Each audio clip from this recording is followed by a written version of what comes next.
The morning fog clung to Haven Ridge Air Rescue Station like a gray shroud, but Marcus Thompson barely noticed.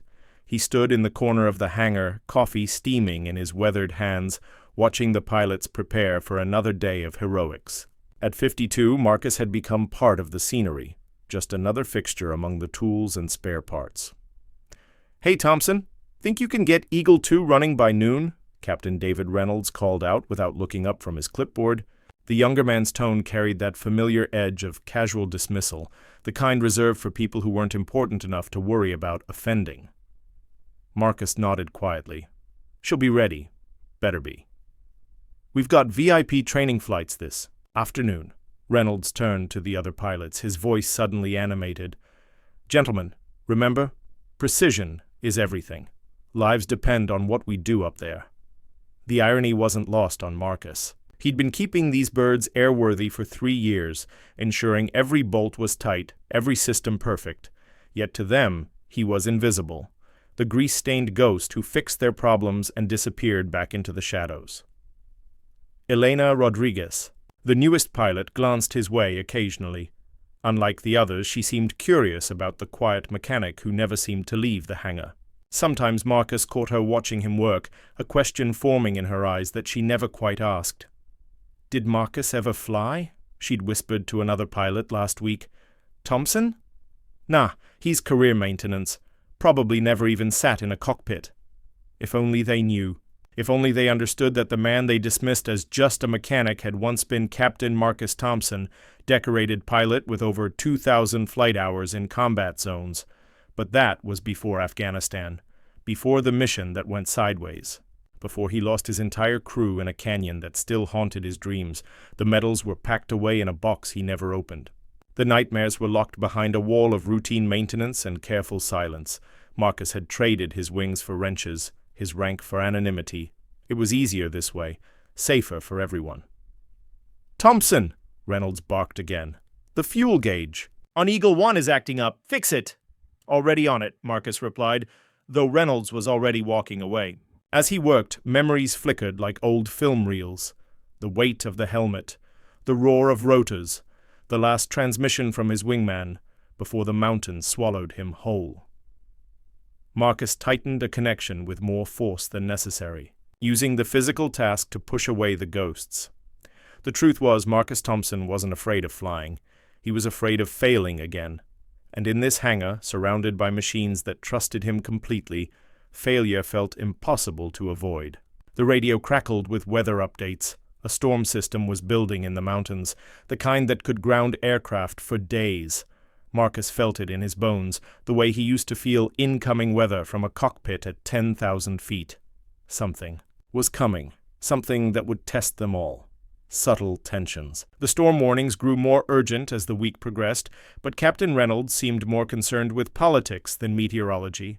Marcus watched from his corner as the man schmozzed with visiting officials, his chest puffed with borrowed importance. "Our response times are the best in the region," Reynolds boasted to a man in an expensive suit. "We run a tight operation here, only the best pilots, only the finest equipment." Marcus suppressed a bitter smile. The finest equipment was held together by his careful attention and countless after-hours repairs that Reynolds never acknowledged. Thompson Elena approached quietly while the others were distracted by the dog and pony show. "Can I ask you something?" Marcus looked up from the engine compartment he was inspecting. "Sure." "That modification you made to Eagle 3's fuel system, where did you learn to do that? It's not in any manual I've seen."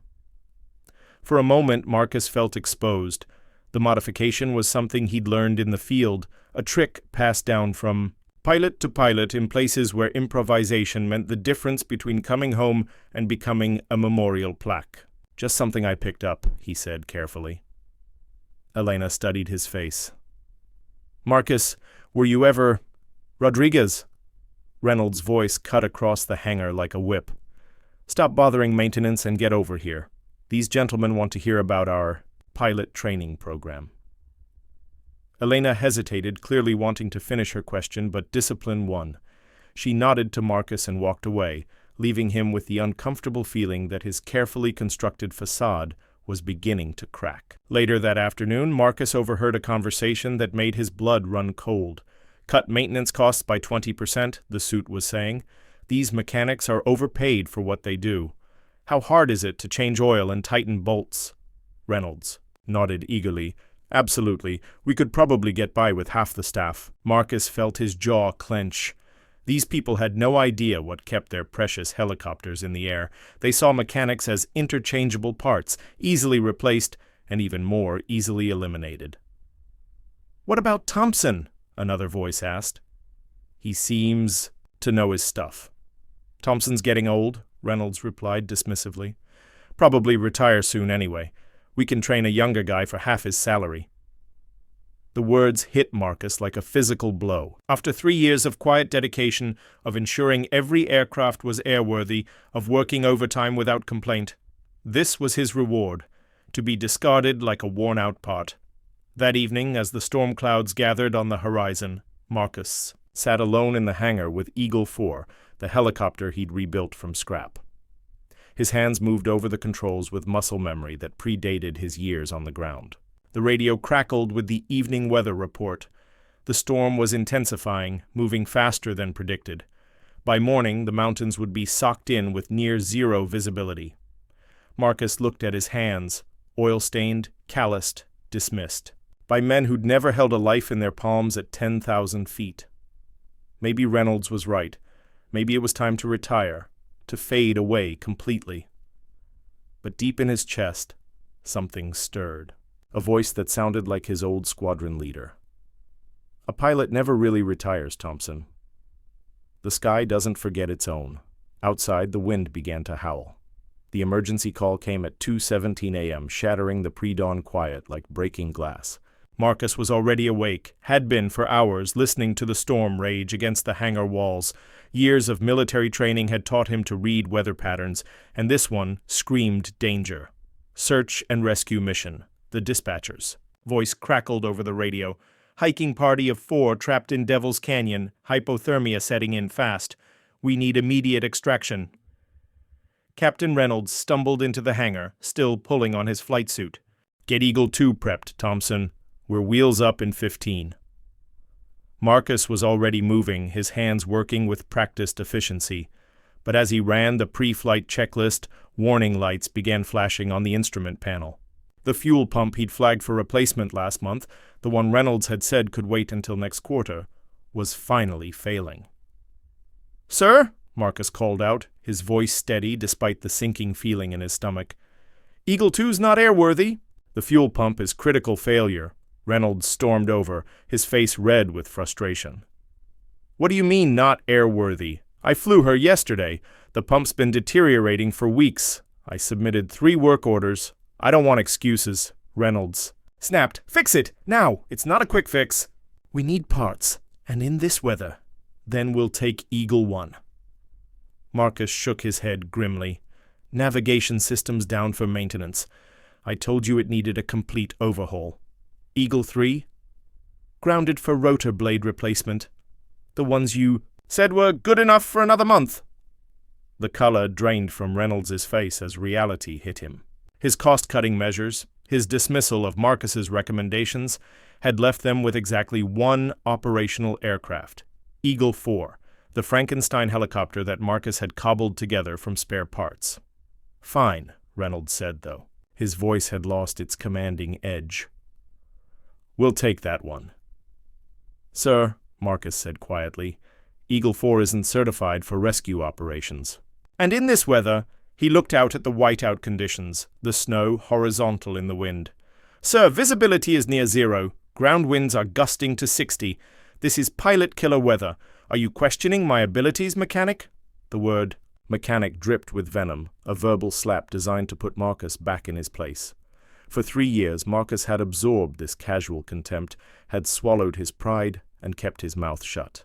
But tonight, with 4 lives hanging in the balance and aircraft grounded by neglect, something inside him finally snapped. "I'm questioning your judgment," Marcus said, his voice quiet but carrying the authority of a man who'd once led missions. "In far worse conditions. Those people in the canyon, They deserve better than a pilot who cuts corners and ignores safety protocols. Reynolds' face went purple. How dare you? You want to know what I think? Marcus stepped forward, and for the first time, Reynolds saw something in the older man's eyes that made him take a step back. I think you're more concerned with impressing bureaucrats than saving lives. I think you've compromised every aircraft in this hangar with your penny pinching. And I think if you take off in these conditions with inadequate equipment, you're not coming back. The hangar fell silent except for the howling wind. Elena, who had arrived minutes earlier, stood frozen by the radio console, watching the confrontation, with wide eyes. "You're fired," Reynolds said, his voice shaking with rage. "Pack your tools and get out. Security will escort you." The radio crackled urgently. "Haven Ridge, this is Search and Rescue Command. The hiking party's condition is deteriorating rapidly. We need immediate extraction. Time is critical." Reynolds turned toward Eagle 4, his jaw set with stubborn determination. Marcus watched him go, feeling something die inside his chest. In a few minutes, the man would take off into conditions that would challenge even the most experienced pilot in an aircraft that wasn't rated for the mission, driven by pride and ignorance. 4 lives in the canyon, 1 life in the cockpit, all of them about to be lost because Marcus Thompson was just a mechanic, and mechanics don't fly. But as Reynolds climbed into the pilot's seat, his hands visibly shaking, Marcus made a decision that would change everything. "Sir," he called out, his voice carrying across the hangar with quiet authority, "step away from the aircraft." Reynolds turned, and for the first time in 3 years, he was looking at Captain Marcus Thompson. I said, "Step away from the aircraft." Marcus's voice had changed completely. Gone was the deferential tone of the dismissed mechanic, replaced by the commanding presence of a man accustomed to life-and-death decisions. Reynolds clutched the door handle of Eagle 4. "You can't stop me. I'm the pilot in command." "No," Marcus said, walking steadily toward him. "You're a desk jockey with 300 hours of fair-weather flying who's about to himself and 4 innocent people out of pure arrogance." Elena stepped forward from the radio console, her eyes wide with realization. "Marcus, who are you?" Marcus never took his eyes off Reynolds. "Captain Marcus Thompson, formerly of the 160th Special Operations Aviation Regiment. 2,400 flight hours, including 800 in combat zones. Afghanistan, Iraq, Somalia." His voice was matter-of-fact, like reading from a technical manual.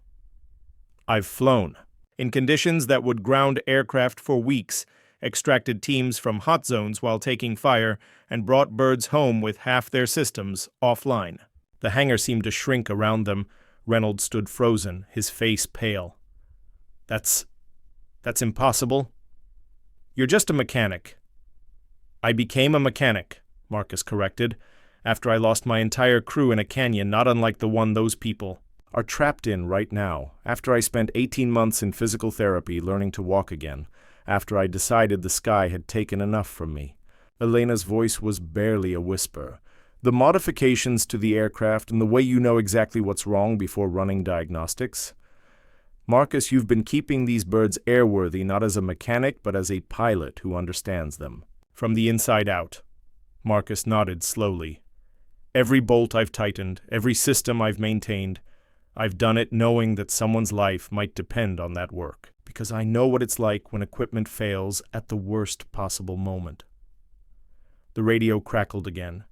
"Haven Ridge, we're running out of time." The party's last known position was Devil's Canyon Ridge, elevation 8,200 feet. Weather window is closing fast. Reynolds straightened, trying to reassert his authority. "None of this changes anything. I'm still the commanding officer here, and I'm still taking this mission." "Look at your hands," Marcus said quietly. Reynolds glanced down and saw his hands shaking uncontrollably. The man who'd been so confident, so dismissive, was trembling at the thought of flying in conditions he'd never faced. "There's no shame in recognizing your limitations," Marcus continued, "but there is shame in letting pride kill people." Elena stepped between them. "Marcus, if you can fly this mission, why? Haven't you been flying all along?" For a moment, the commanding presence flickered, and Elena saw the pain underneath. because the last time I led a mission in weather like this, I was the only one who came home. My co-pilot, my crew chief, my medic. They died because I made a judgment call that went wrong. That wasn't your fault, Elena said softly. Wasn't it? Marcus's voice cracked slightly. I was the pilot in command. Their lives were my responsibility. The radio crackled a third time, more urgent. Haven Ridge, please respond. We're showing deteriorating vital signs from the beacon. This is becoming a recovery mission rather than a rescue. Marcus closed his eyes, and when he opened them, Elena saw the moment when Captain Thompson fully returned. Not on my watch, he said, his voice steel-hard. Reynolds, you have a choice. Step aside and let me take this mission, or explain to 4 families why their loved ones died because you were too proud to admit you were outclassed. Reynolds looked around the hangar, at Elena's expectant face, at the radio crackling with urgency at the storm raging outside. Finally, his shoulders sagged in defeat. The aircraft is yours, Captain, he said quietly, stepping away from Eagle 4. Marcus nodded once, then turned to Elena. I'm going to need a co-pilot. Someone I can trust to work the radio and watch the instruments while I focus on flying. Elena didn't hesitate. Yes, sir. For the first time in 3 years, Marcus Thompson reached for his old flight helmet, hanging forgotten in the back of his locker. As he pulled it on, Elena saw the transformation complete itself. The quiet mechanic was gone, replaced by the warrior pilot who'd once been one of the Army's best. Let's bring them home, he said. Preparation and doubt. Marcus's hands moved. Over Eagle 4's controls with the fluid precision of a surgeon, running through pre-flight checks he could perform in his sleep. But Elena noticed the slight tremor in his fingers as he adjusted the collective, not fear of the storm, but the weight of 3 years of buried memories suddenly rushing back. Talk me through your bird, Elena said, settling into the co-pilot seat. Her voice was steady, professional, but Marcus caught the underlying message. I trust you. She's not much to look at, Marcus replied, his tone becoming more confident as he fell into familiar patterns. But every component has been rebuilt to exceed factory specifications. Upgraded navigation system, reinforced tail boom, modified fuel injection for high-altitude performance. He paused, running his hand along the instrument panel. I built her. For conditions like this. Through the hangar windows, the storm raged with increasing fury. Snow whipped horizontally across the tarmac, and the wind gauge showed sustained gusts over 70 miles per hour. Elena had never seen conditions this severe. Marcus, she said quietly, tell me the truth. What are our chances? He looked at her for a long moment, and she saw something she'd never seen in Reynolds' eyes. Absolute honesty. In this weather, with these winds, trying to navigate mountainous terrain in zero visibility? He shrugged. Most pilots would have. A 50-50 chance at best. Some wouldn't make it off the ground. And you? Marcus's smile was grim but confident. I've flown in worse. Much worse. Behind them, Reynolds paced nervously, occasionally barking orders at the radio operator that no one acknowledged. His authority had evaporated the moment Marcus revealed his true identity, and everyone in the hangar could feel the shift in power. Dynamics. Captain Thompson, the radio operator called out, we've got updated coordinates from the search team's emergency beacon. They're at 8,400 feet northwest face of Devil's Canyon. Wind speeds at that elevation are showing 80+. Marcus nodded, his expression unchanged. Elena marveled at his composure. This was a man who'd faced death so many times that it had become simply another factor to calculate and overcome. Elena, Marcus said, beginning to strap himself in, I need you to understand something. What we're about to do, it's not standard rescue protocol. We'll be flying below minimum safe altitudes, navigating by instruments alone, and landing in terrain that's not marked on any chart. If something goes wrong, we don't come back, Elena finished. I understand. Your call. Last chance to walk away. Elena tightened her harness and pulled on her helmet. Those people in the canyon don't get to walk away. Neither do we. Marcus felt something ease in his chest, the same feeling he'd had with his old crew. the absolute trust that came from flying with someone who understood the stakes. "All right then, let's light this candle." The rotors began to spin, their familiar whop whop whop cutting through the howling wind. Marcus felt the aircraft come. Alive beneath his hands, every vibration telling him a story about the machine's condition and readiness. Reynolds appeared at Elena's window, his face haggard. "Thompson," he called over the rotor noise, "if you pull this off." Marcus looked at him steadily. "When I pull this off," he corrected, "we're going to have a conversation about aircraft maintenance and pilot limitations, but right now get these hangar doors open." As the massive doors rolled back, the full fury of the storm hit them. Snow swirled into the hangar like a living thing, and the wind tried to push Eagle 4 sideways even though she was still on the ground. "Tower, this is Eagle 4 requesting immediate departure," Elena spoke into her microphone. "Eagle 4, weather. Conditions are below minimums for flight operations. You're not cleared for takeoff." Marcus keyed his mic. "Tower, this is Captain Thompson. We have a confirmed search and rescue emergency with multiple casualties in hypothermic conditions. We are departing with or without clearance." There was a pause, then a different voice came on the radio, older, more experienced. "Captain Thompson? Marcus Thompson, formerly 160th SOAR?" "Affirmative. Good luck, Captain. Bring them home." Marcus felt the collective in his grip, the aircraft straining against the wheel chocks like a caged bird, desperate to fly. For 3 years he'd been content to keep his feet on the ground, to work with machines that couldn't betray him or abandon him in the sky. But tonight, 4 lives depended on him remembering who he used to be. "You ready?" he asked Elena. She gave him a thumbs up, her face set with determination. Marcus pulled collective, and Eagle 4 lifted into the storm. Into the storm. The moment they cleared the hangar, the storm hit Eagle 4 like a living thing with claws and teeth. Wind shear slammed the helicopter sideways, and Marcus fought the controls to maintain heading, his hands moving with the fluid precision of muscle memory that never truly fades. "Visibility 0, Elena called out, her eyes locked on the instruments. "We're flying blind." "Roger that," Marcus replied, his voice steady despite the aircraft bucking beneath them like a wild horse. "Switching to instruments only. Call out our altitude and heading." This was where his years of combat flying paid dividends. While other pilots relied heavily on visual references, Marcus had learned to trust his instruments completely, to read the story they told about wind, weather, and the invisible landscape rushing past below.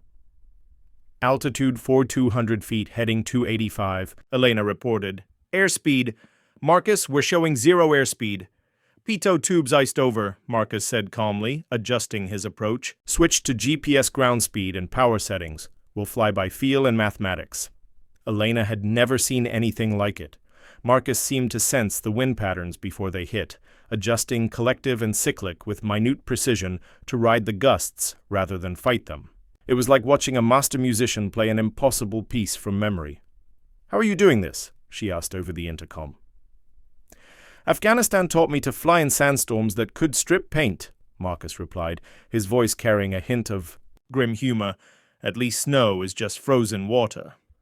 The radio crackled with an incoming transmission. "Eagle 4, this is Search Command. The party's emergency beacon is showing critical battery levels. You've got maybe 30 minutes before we lose their position entirely." "Copy that," Elena responded. "ETA to target area is—" "Marcus, what's our ETA?" Marcus was quiet for a moment, calculating wind drift, ground speed, and terrain. 18 minutes to reach the canyon, maybe 5 more to locate them and set up for extraction. We'll make it." But even as he spoke, a new warning light appeared on their instrument panel, hydraulic pressure dropping in the secondary system. Marcus's jaw tightened as he quickly ran through the implications. "Problem?" Elena asked, noticing his expression. "Hydraulic leak in the secondary system. Not immediately critical, but if we lose primary hydraulics too." He didn't finish the sentence. They both knew what it meant. Through the swirling snow, the dark bulk of the mountains began to emerge like sleeping giants. Marcus dropped their altitude, following the contours of the terrain with a precision that seemed impossible in 0 visibility. Devil's Canyon should be dead ahead, Elena called out. Beacon signal is strengthening. I see it, Marcus said, though Elena couldn't see anything but white chaos outside her window. Somehow he was reading the landscape through instruments and intuition, painting a three-dimensional picture in his mind. The canyon yawned below them, a dark scar in the mountain face barely visible through the storm. Marcus brought Eagle 4 into a hover, the aircraft fighting him every second as wind bounced off the canyon walls in unpredictable patterns. There, Elena pointed through the snow. I see a light. Emergency strobe. 4 figures huddled in a shallow cave, 3 adults, and what looked like a teenager. Even from their altitude, Marcus could see they were in bad shape, hypothermic, barely moving. No place to land, Elena observed. The canyon floor was a jumble of rocks and ice, nowhere near flat enough for a helicopter. Then we don't land, Marcus said. We hover and extract. But in these winds, he shook his head. It's going to be like threading a needle in an earthquake. The hydraulic warning light began flashing more urgently. Time was running out on multiple fronts. Marcus keyed his radio. Search command, this is Eagle 4. We have visual on the party. Beginning extraction now. Copy, Eagle 4. Good hunting. As Marcus maneuvered the helicopter into position for the most dangerous rescue of his career, Elena watched his face in the dim instrument light. Gone was any trace of the quiet mechanic who'd been dismissed and overlooked. This was Captain Thompson in his element, doing what he'd been born to do. The storm raged around them, but inside the cockpit there was only focus, skill, and an unshakable determination to bring everyone home alive. Marcus held Eagle 4 in a hover 30 feet above the canyon floor, fighting winds that seemed determined to slam them into the rock walls. Every muscle in his body was taut with concentration as he worked the controls, making dozens of micro-adjustments each second to keep them stable. Lowering rescue line, Elena announced, her voice steady despite the chaos around them. Through her window, she could see the 4 figures below, a family, she realized, with parents and 2 teenage children huddled together against the cold. The first person to reach the line was the father, who helped secure his unconscious wife into the rescue harness. Marcus felt the aircraft shift as Elena began the winch operation, the additional weight and wind resistance making his job exponentially harder. First passenger coming up, Elena reported. Mother, unconscious, showing signs of severe hypothermia. Marcus gritted his teeth as a massive gust caught them, nearly slamming Eagle 4 into the canyon wall. His left hand worked the collective, while his right managed the cyclic, both feet dancing on the rudder pedals to maintain position. This was flying at its most demanding, a 3-dimensional ballet performed in conditions that would challenge the laws of physics. Package secure, Elena called out as she pulled the woman into the cabin, lowering line for next passenger. But as the rescue line descended, the hydraulic warning alarm began blaring. The secondary system had failed completely, and primary pressure was dropping fast. Marcus, Elena's voice carried a note of concern. How much longer can we hold this hover? As long as it takes, he replied, though sweat beaded on his forehead despite the freezing air. Get the next one up. The teenage daughter came up next, conscious but barely coherent from the cold. As Elena secured her in the cabin, Marcus felt the controls becoming increasingly sluggish. Without full hydraulic assist, the aircraft was becoming harder to manage with each passing second. 2 down, 2 to go, Elena reported. Negative came, a weak voice over the radio. The father below. My son. His leg is broken. He can't clip in properly. I need to come up with him. Marcus processed this information quickly. A dual rescue would put massive strain on the winch system and make the aircraft even harder to control. But looking down at the 2 figures below, the boy clearly in agony, the father refusing to leave him, there was really no choice. Do it, he told Elena. Marcus, the weight distribution. Do it, he repeated firmly. We're not leaving anyone behind. Elena began the complex process of rigging the rescue line for 2 people. Below, the father worked frantically to secure his injured son, both of them suffering from hypothermia that made their movements clumsy and uncertain. As the line took their weight, Eagle 4 lurched violently. The combined mass of two people, swinging in the wind at the end of a 100-foot cable, pushed Marcus's flying skills to their absolute limit. The aircraft bucked and yawed, threatening to enter an unrecoverable spin. "Come on," Marcus muttered through clenched teeth, fighting to maintain control. "Come on, girl, just a little longer." The primary hydraulic system finally gave up with a grinding whine, leaving Marcus to control the aircraft through pure muscle and willpower. Elena could see the strain on his face, the cords standing out in his neck as he wrestled with controls that now required enormous physical effort to move. "Package at the door," Elena called out, reaching to help the father and son into the cabin. "Got them!" Marcus felt the aircraft lighten as the rescue line was secured, but his relief was short-lived. Without hydraulics, flying in these conditions was like trying to steer a truck with a rope. Every gust of wind required immediate, forceful correction to prevent a crash. "All passengers secure," Elena reported. "Marcus, we need to get out of this canyon now."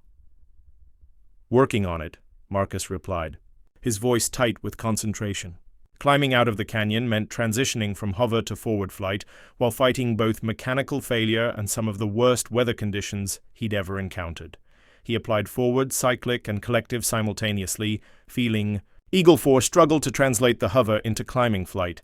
The aircraft shuddered and protested, but Marcus coaxed her upward, using every trick he'd learned in 2 decades of flying.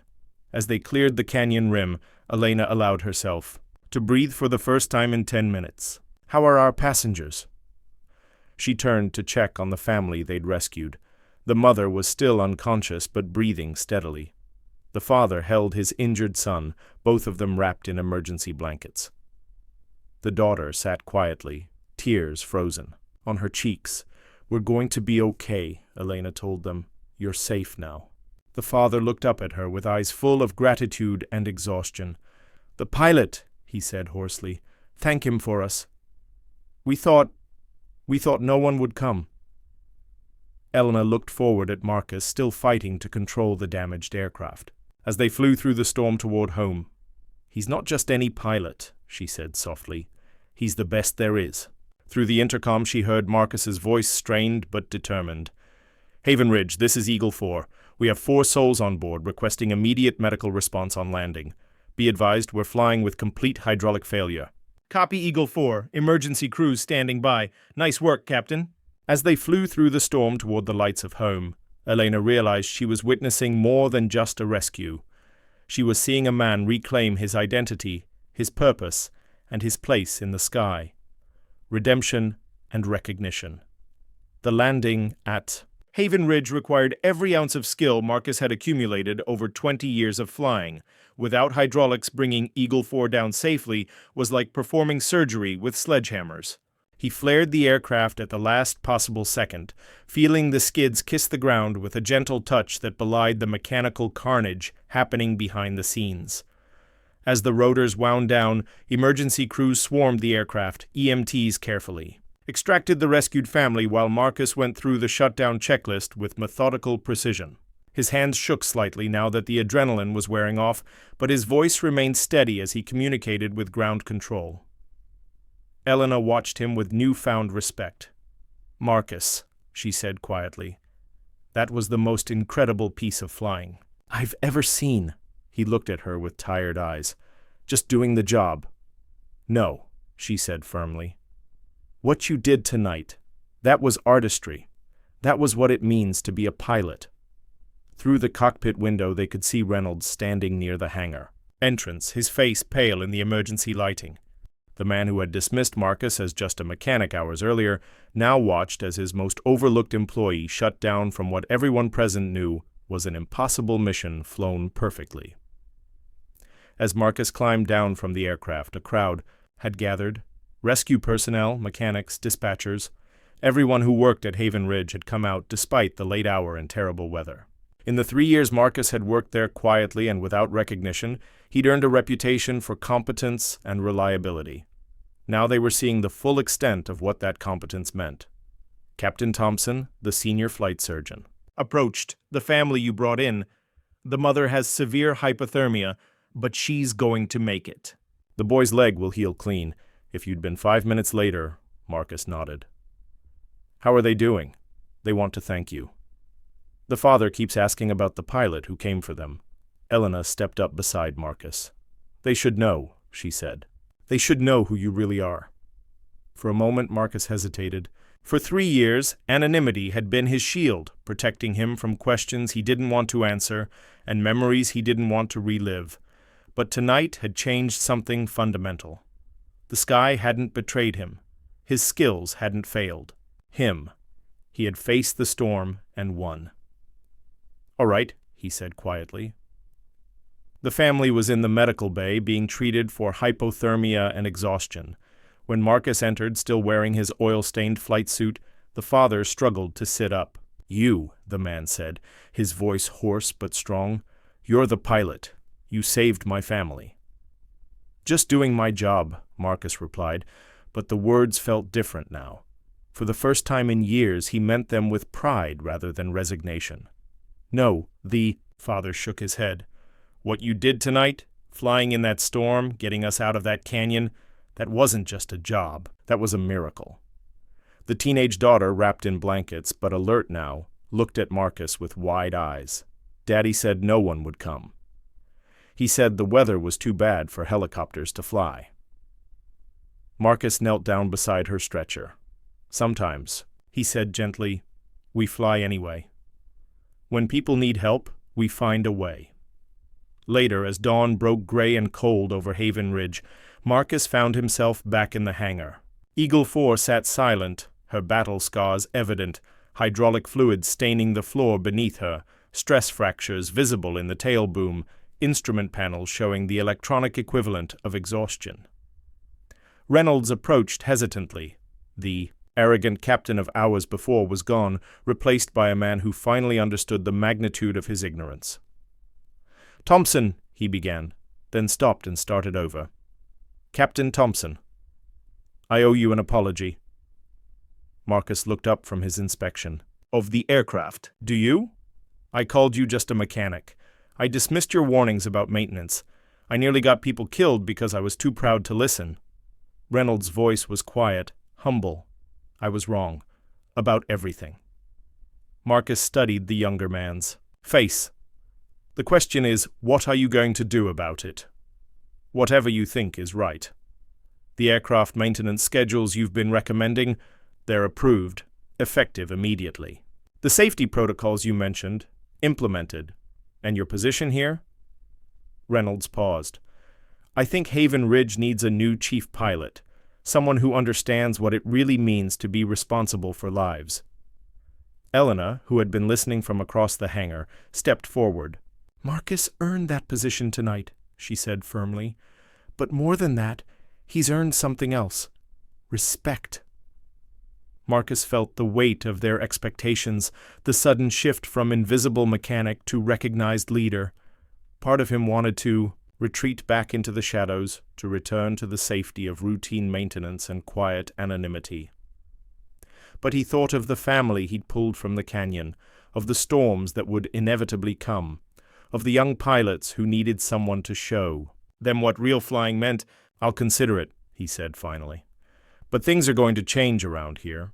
No more corner cutting, no more dismissing maintenance recommendations, and everyone, pilots, mechanics, support staff, gets treated with respect.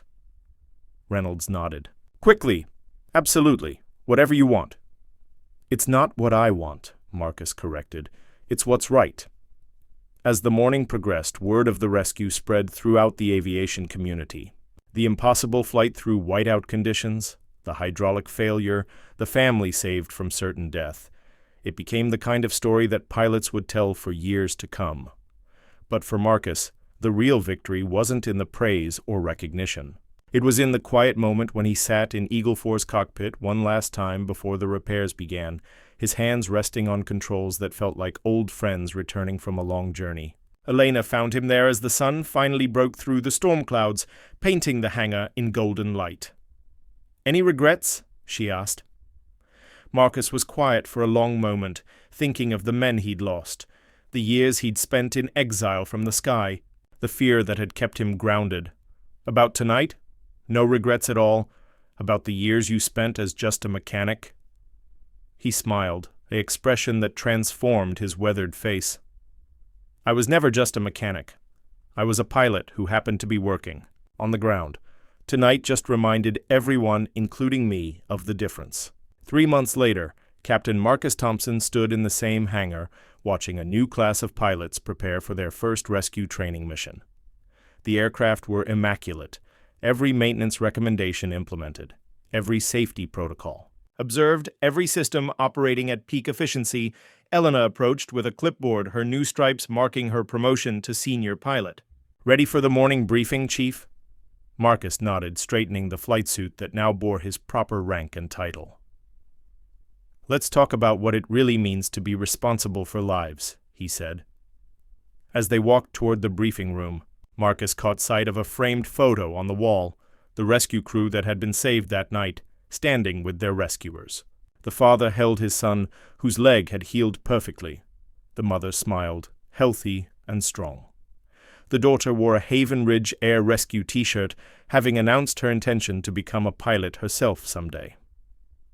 Below the photo was a plaque that read, "Sometimes the quietest person is the one with the greatest strength." Marcus paused to read it, then continued on to the briefing room where young pilots waited to learn what it meant to earn their wings not just through skill, but through the courage to fly into the storm when others counted on them to return. The man they'd once dismissed as just a mechanic had become exactly what Haven Ridge needed, a leader who understood that true heroism wasn't found in seeking glory, but in being ready when glory was the last thing on your mind and lives hung.